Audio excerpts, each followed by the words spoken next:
અને અમને તો એમ હતું કે ખેડૂતોનો મુદ્દો છે તો કદાચ કોઈ પણ સાથ આપી શકતું હશે, પણ કોંગ્રેસ પાર્ટીનું એવું માનવું છે કે ખેડૂતનું મુદ્દો હશે તો માત્ર કોંગ્રેસ કામ કરશે.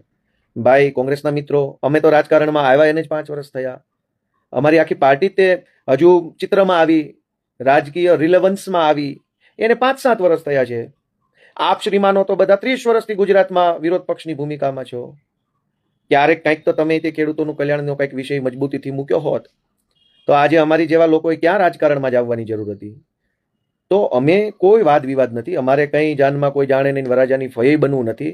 ઓલરેડી અમે તો ખેડૂતના દીકરા છીએ, તો જ્યાં ખેડૂતનો વિષય હોય ત્યાં અમારું દિલ દાજે, એટલે થાય એટલો પ્રયત્ન કરીએ.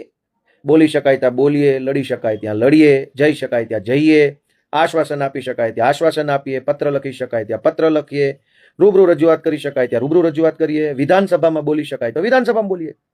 અમે ખેડૂતના દીકરા છીએ, ગામડાની સંસ્કૃતિ સાથે જોડાયેલા છીએ, એટલે જ્યાં વિષય બને ત્યાં અમારી યથાશક્તિ યથાસમજણ બોલવું એ અમે અમારી ફરજ સમજીને કરીએ છીએ. પણ કોંગ્રેસ પાર્ટીના મિત્રોને જો ન ગમતું હોય તો હવે અમે નહીં બોલીએ, બીજું તો શું કહીએ.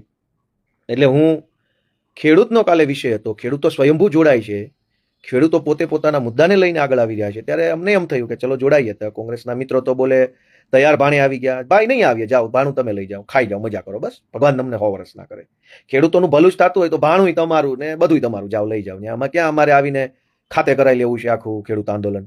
એવું તો નથી કે ભાઈ ગોપાલભાઈ આવશે તો ખેડૂત આંદોલન ગોપાલભાઈને લખી આપવામાં આવશે, ખાતે કરી દઈશું.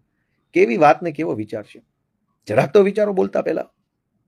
અને અમે આવીને બહુ તો શું કરે, ત્યાં આવે કોઈ ટ્રેક્ટરમાં બેસે, ખેડૂતોને હિંમત મળે કે સારું ભાઈ આપણા છોકરાઓ આપણા નેતાઓ આપણી સાથે છે, જય કિસાનના નારા બોલાવે, ભાજપ વિશે 2-4 શબ્દો કે પોલિસી ઉપર બોલે, એમાં શું ખરાબ થઈ જવાનું હતું? પણ કઈ વાંધો નહીં. હવે અમે વાત કોઈ પણ રીતે ખેડૂતનો મુદ્દો ડાયવર્ટ થઈ જાય અને મીડિયામાં બીજા ગતકડા આવે એવું હું વ્યક્તિગત રીતે ઈચ્છતો નથી. એટલે હવે અમે ખેડૂતના મુદ્દામાં બીજી વખત સપોર્ટ આપી દઈશું, કાલે નહીં. હવે બાકી ફરીથી કોંગ્રેસ વાળાને મારે પૂછવું છે કે હમણાં જ વિધાનસભાનું બજેટ સત્ર ગયું, કોંગ્રેસ પાર્ટીના કયા ધારાસભ્યએ કઈ તારીખે કેવી રીતે આ ટ્રાન્સમિશન લાઈનોની દાદાગીરીનો મુદ્દો ઉઠાવ્યો? મને કોઈ તો કહો. મેં 3 વખત ઉઠાવ્યો, હું રિપીટ કરું છું. એકવાર તારાંકિત પ્રશ્ન પૂછ્યો, એક વખત કાપ દરખાસ્ત લાવ્યો અને એક વખત પ્રાઇવેટ મેમ્બર બિલ રજૂ કર્યું. 3 વખત મેં વીજળીના ટ્રાન્સમિશન લાઈનની દાદાગીરી અને ભાડાની પોલીસનો મુદ્દો વિધાનસભાના રેકોર્ડ ઉપર મૂક્યો છે. ઓન પેપર ઇતિહાસમાં એ વાત નોંધાઈ ગઈ, હવે ક્યારેય રદ નહીં થાય. આવનારા 100 વર્ષ પછી કોઈ વિધાનસભાનું રેકોર્ડ વાંચશે તો ગોપાલભાઈ ઇટાલિયાનો મુદ્દો તમને જોવા મળશે.